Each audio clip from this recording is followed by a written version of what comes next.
Il est mort, le Michel. Il est mort. Cette nuit est mort Michel Galabru. Il est mort dans son sommeil. Il est parti vers je ne sais où.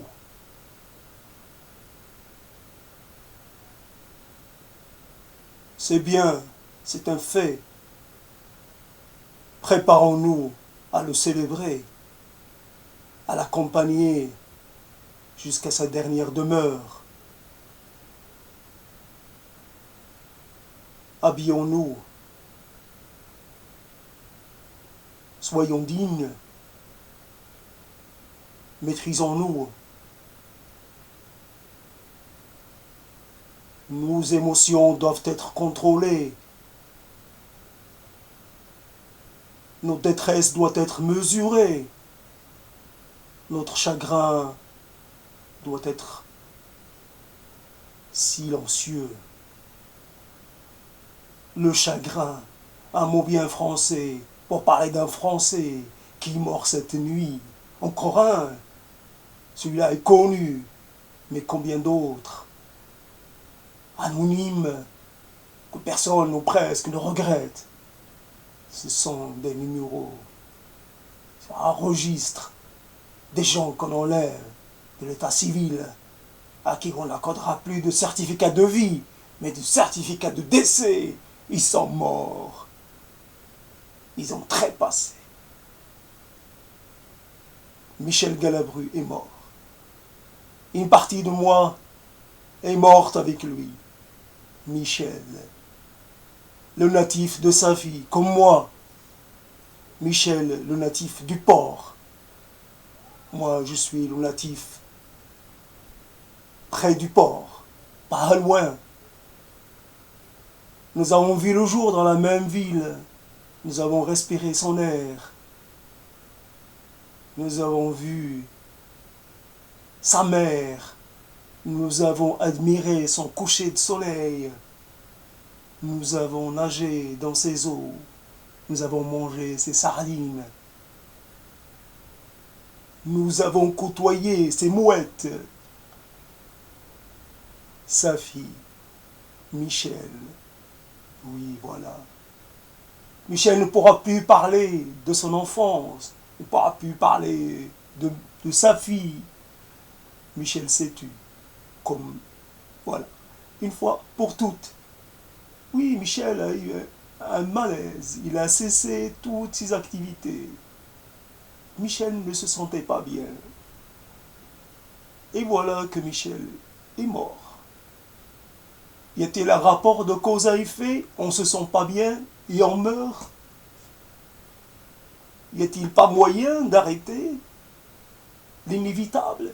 Que quelque part on se dise, bien sûr, il y a bien un mot en français pour dire non à la mort, non à la disparition, non au trépas, non à la finitude, non à la décomposition. Y a-t-il un mot pour dire je refuse? Comme d'autres ont dit non à d'autres moments. Et ce non a sonné, a été comme un réveil, un mot qui a réveillé les consciences, un non qui a réveillé les consciences. Peut-on dire un non à la mort? Oui, parce que on meurt avant d'avoir fini avec la vie. On meurt en plein occupation. On meurt alors qu'on est encore plein de rêves, d'envies. On a encore des choses à dire, à transmettre, à faire. On a encore des secrets à avouer. On a encore une expérience à transmettre. On n'a pas fait son testament, le vrai, l'unique, le grand, le global, le définitif, l'absolu. On en a peut-être fait certains, mais ils sont inachevés. On a envie de vivre, parce que d'autres continuent de vivre, de partager leur joie et leur peine. On a envie d'être du monde, des vivants, et non pas celui de ceux qu'on range dans la terre, dans des petites boîtes, d'autres qu'on incinère, qu'on brûle, ou qu'on réduit, parce qu'ils prennent trop de place. On a envie de marcher sur la terre, sur l'humus, de sentir, d'entendre la pluie, de sentir le changement de saison, de voir les éclairs, d'écouter le chant d'un oiseau à l'aube de printemps. On a encore envie de manger du pain chaud, une bonne baguette bien campagnarde, une baguette qui croustille sous la dent. On a encore des cafés à boire, des coups à partager.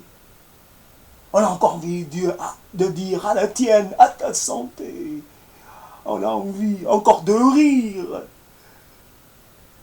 de jouer les malheureux. On a envie encore d'être plein, d'être cajolé, consolé, apaisé.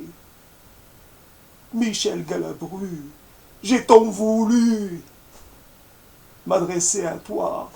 J'ai repoussé, tu paraissais tellement vivant.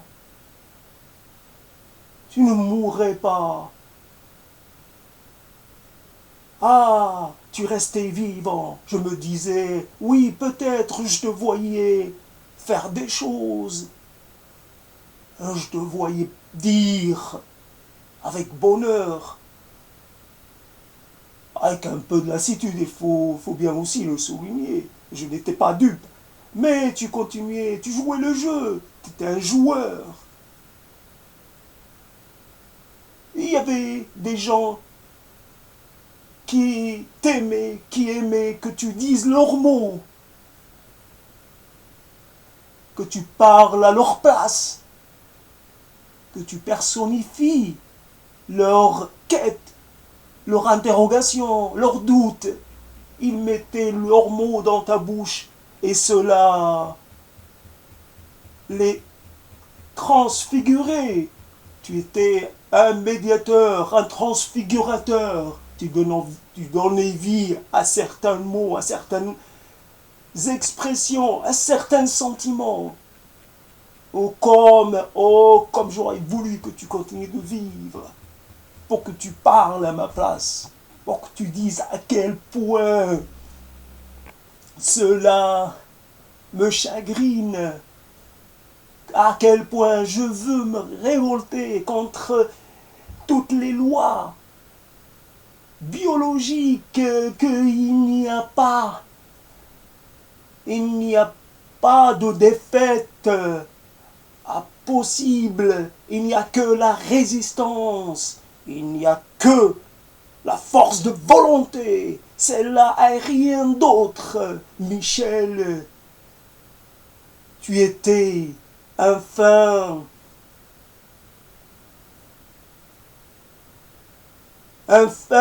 esprit fin.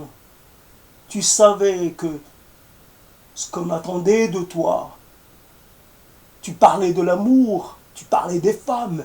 Bien sûr, on attendait de toi que tu parles au passé, mais toi, ton présent est tout autre. Tu sais que l'amour physique, ce n'est rien. Ce n'est rien. Que les femmes, ce n'est pas la quantité. Que la rencontre, ce n'est pas la multitude.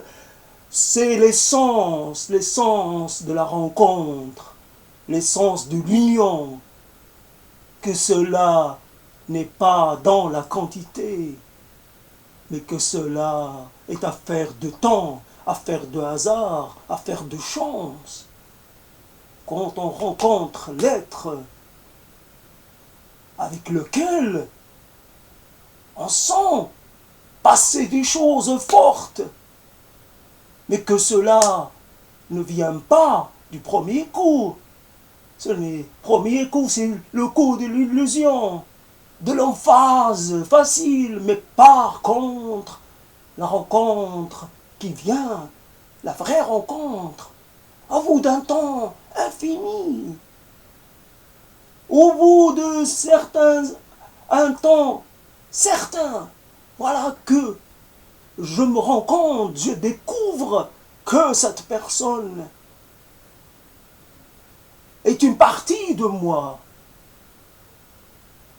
Elle ressent ce que je ressens, elle vit ce que je vis. Elle est un prolongement de moi. Elle est mon complément. Elle est une partie de mon essence. Elle est ma raison d'être. Voilà la vraie rencontre. Ce n'est pas tant, ce n'est pas Jocelyne, ni Viviane, ni Sarah, ni Marjorie. Point une collection de noms qui se suivent, mais plutôt une rencontre. Voilà ce dont aurait aimé parler Galabru. Cette rencontre-là, ces instants, ces révélations qui vous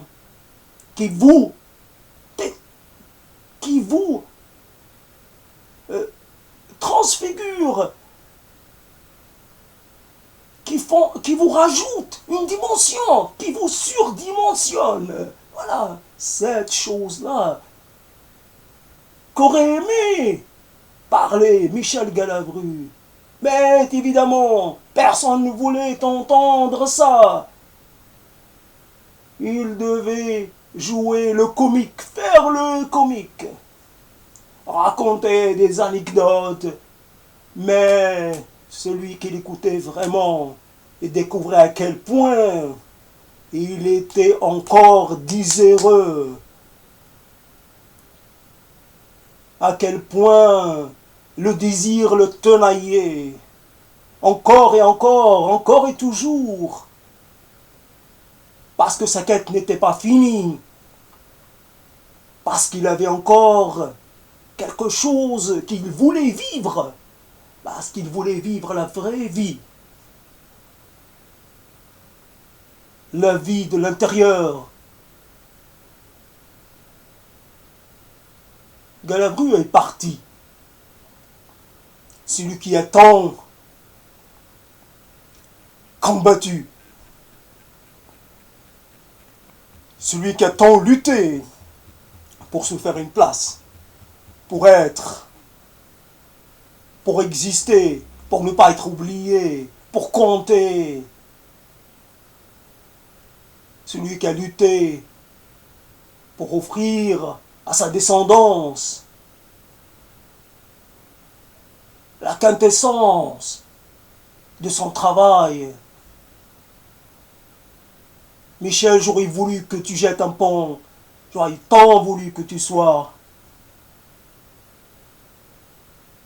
un bel ancêtre,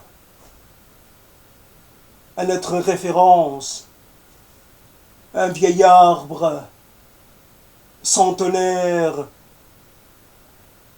multiséculaire, un refuge, un consolatoire, un lieu de consolation.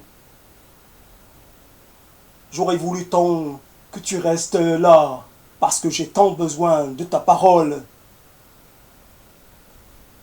de ta présence, de ta faconde. Oui, ta faconde. Tes mots cachés. Oui, tes mots avaient un double sens, un triple sens. Bien sûr, il fallait t'écouter une fois et deux fois et trois fois pour entendre cette musique qui disait autre chose que tes paroles. Voilà, cette musique qui disait combien il te semble que ta déshérence est profonde, combien tu aurais voulu trouver ton île, trouver ton territoire, trouver ton gîte. Tu aurais voulu être d'un pays, d'un territoire qui englobe tout, qui englobe le monde. Être français, c'est tellement étroit. Alors que toi, tu aurais voulu être le monde, la terre, l'univers.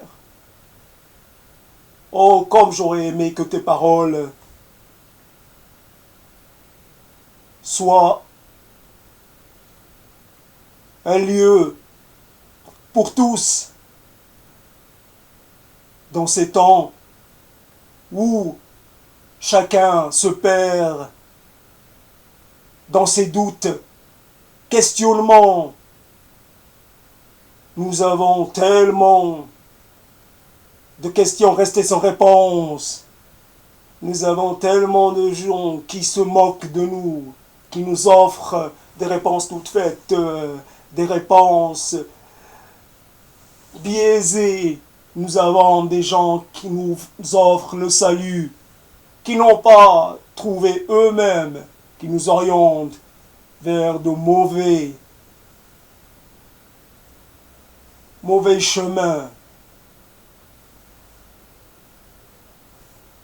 Michel, nous avons tellement besoin de gens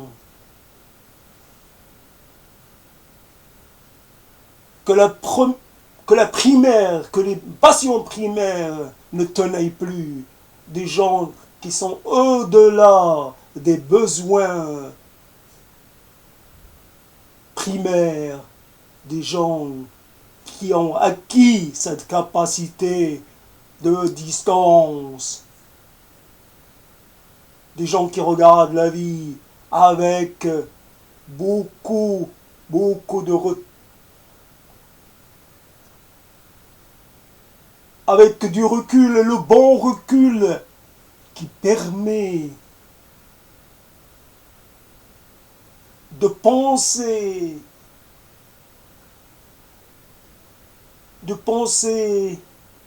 à la totalité du monde.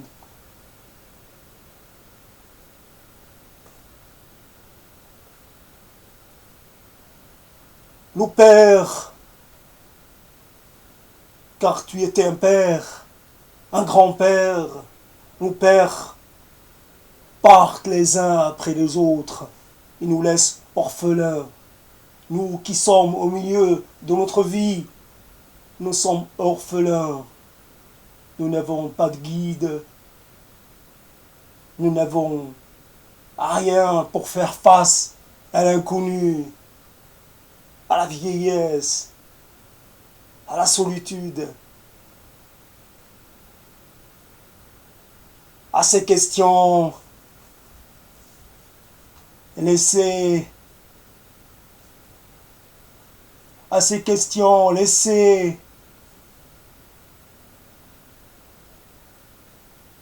de côté.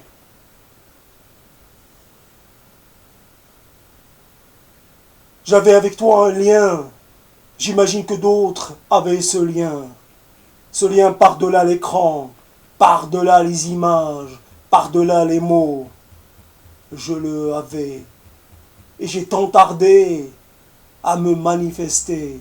Et aujourd'hui, je dois me taire une fois pour toutes. Mes hommages, mon adresse ne seront que posthumes. Ce n'est pas tes enfants à qui je pourrais m'adresser. Je ne veux pas honorer ta mémoire. Je voulais honorer ta vie et non pas ta mort. J'ai failli. Comme tant de fois j'ai failli. Nous faillissons. Est-ce que c'est le bon terme? Nous avons tellement de manquements. Nous estimons certaines choses importantes et pourtant nous ne faisons pas ce qu'il faut pour arriver à les réaliser. Nous avons des choses à dire à des gens. Nous avons besoin de créer des ponts et pourtant cela reste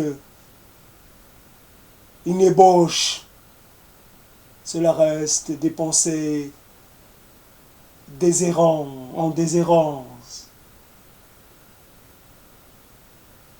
J'ai besoin de te parler par-delà ce qu'on appelle la mort, comme j'ai besoin de parler à d'autres,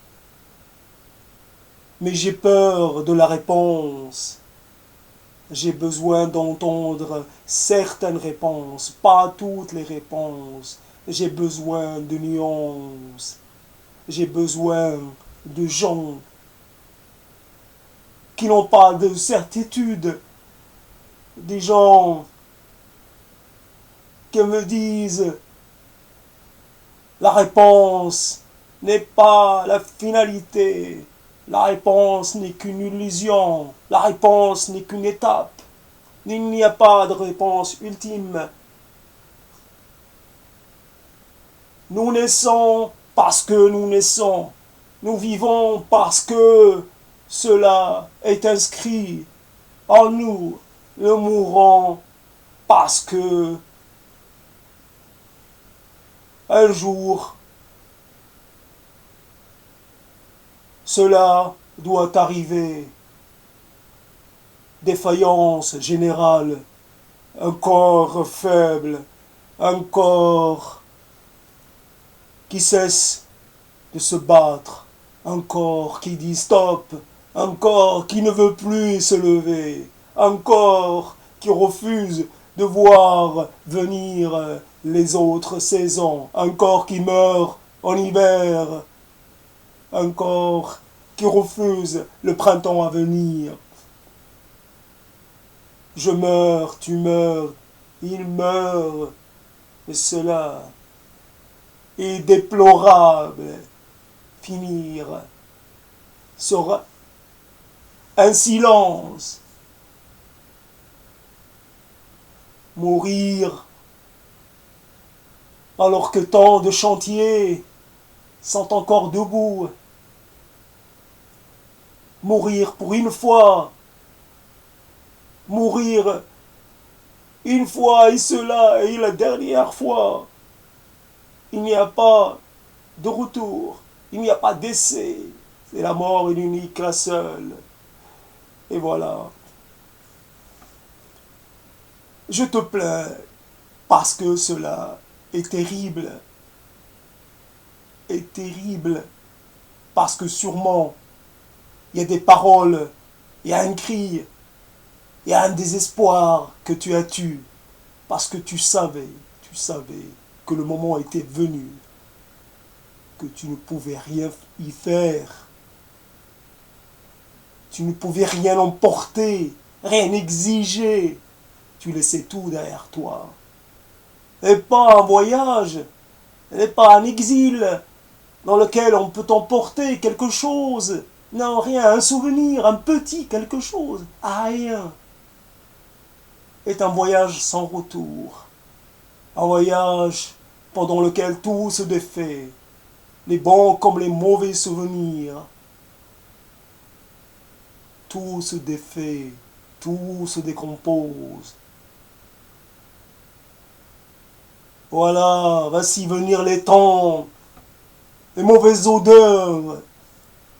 À l'avenir le temps où ce qui m'a tenu tellement longtemps se met à gonfler, des gaz s'échappent de mon corps est mort et pourtant il bouillonne. Voilà que se manifestent les dernières énergies de mon corps. Et bientôt, je vais appartenir au néant. Je vais cesser de faire un. Je vais me disperser. Et c'est la dernière et la grande dispersion. Michel Galabru, qui fut un, va être un tout immense. Il va intégrer le cosmos. Il va commencer une nouvelle vie. Une migration. Il va atome après atome se promener. Il va entamer un voyage de longue durée. Un voyage de milliers, que dis-je, de millions, milliards d'années. Il va entamer un voyage pour l'éternité. Le voyage ultime de nos cendres, de nos restes, de nos os, de notre langue, ta langue, Michel, qui est en fait honneur à de grands auteurs, ta langue, tes yeux, oui, tes yeux que j'aimais tant, ta bouche, ta moue, ta digaine, ton tout cela va appartenir au monde de l'invisible, au monde de l'intime, de la matière. Alors longue vie à toi, dans cette nouvelle phase. Longue vie à tes os, à tes cheveux, ce qu'il en restait, à tes yeux qui vont voir la vraie face des choses, qui te poussent des ailes, qui te poussent un corps immense, un corps cosmique, que tu voyages parmi les étoiles les plus lointaines, que tu fasses un avec le tout. Voyage loin. Ton voyage est solitaire. Ton voyage est ultime. Ton voyage est autre.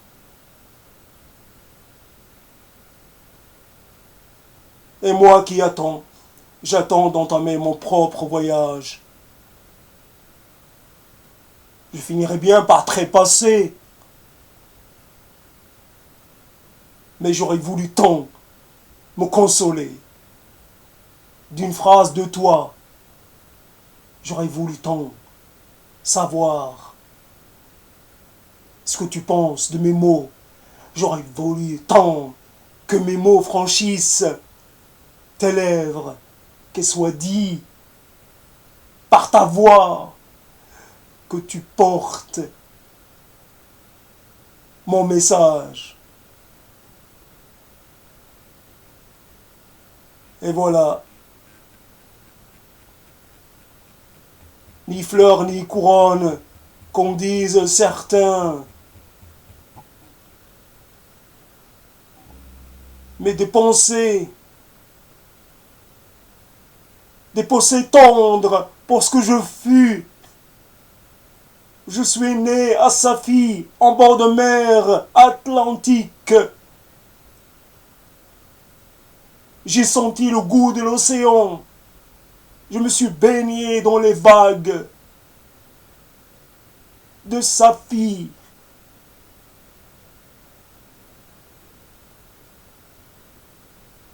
Le soleil de Safi m'a réchauffé, m'a ébloui, m'a brûlé. Le soleil chaud, ce soleil si présent. La falaise de Safi qui était devant moi, si majestueuse. Les petites échoppes, l'artisanat, les petites rues de l'ancienne ville, les marchands de poissons, les sardines, les pêcheurs, les marins, les mouettes, les moineaux, les bruants striolés, les hirondelles, voilà, les hirondelles. Et encore le port. Le port, ce lieu que ouvre sur le monde, sur la grande, sur le grand Atlantique, la mer immense, sans fin, le port qui ouvre sur l'horizon de l'inconnu, l'horizon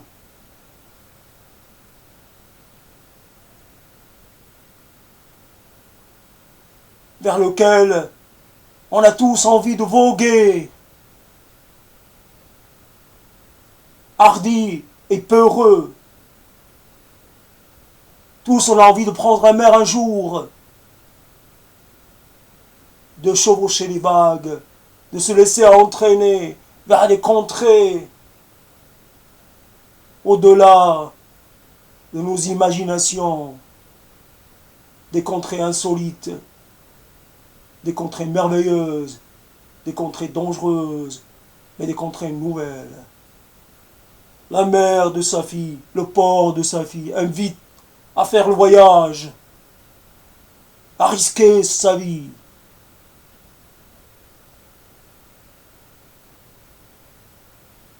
À prendre le large, à naviguer.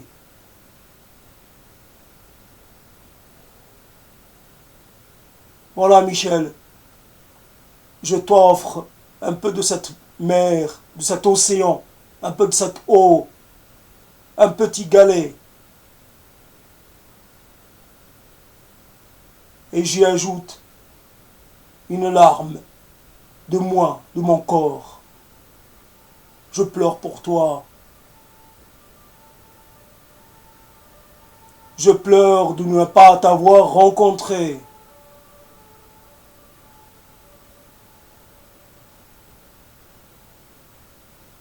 Je pleure immensément, atrocement.